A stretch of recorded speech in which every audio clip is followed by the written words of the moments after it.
मुर्गी का अंडा सुहाना लगता है, अंडों का आमलेट सुहाना लगता है।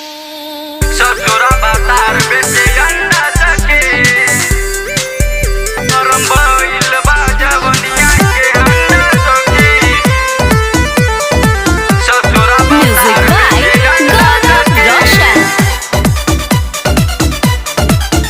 नरम भइल बा जवनिया के अंडा सके। संगे सूते न कबो से जरिया नहीं धरेला बर के खबरिया,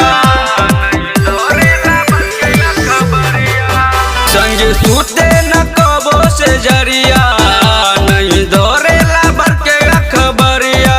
लागे मई के महीना में ठंडा सखी गरम भइल बा जवनिया के अंडा सखी। ससुरा बातार बेचे अंडा सके गरम भइल बा जवनिया के अंडा सखी। ससुरा बातार बेचे अंडा सके। ससुरा बातार बेचे अंडा सके गरम भइल बा जवनिया के अंडा सखी। ससुरा बातार बेचे अंडा सके। रोवत चूड़ी बाली जोबन चिलाता, खोइल बिना मोर जबानी बिलाता। साचो में कहतानी सखी हो बतिया, कबो न उतारल सन्नतिया। रोवत चूड़ी बाली जोबन चिलाता, खोइल बिना मोर जबानी बिलाता। साचो में कहतानी सखी हो बतिया, कबो न उतारल सन्नतिया। साचो भइल बाजे बनिया ठंडा सखी, गरम भइल बा जवनिया के हंडा सखी।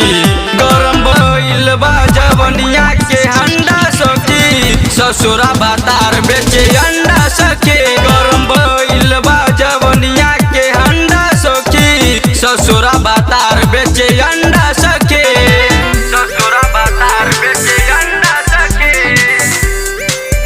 गरम भइल बा जवनिया के अंडा सके।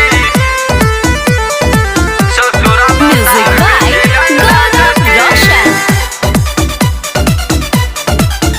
गरम भइल बा जवनिया के अंडा सके। अमित कुमार पिया बुझे नहीं दुको, नहीं भेटाइल कभी मर्द के सुको। शंभु मुन्ना से कैसे बताई हो, ऐसन ससुरा में न रह पाइयो।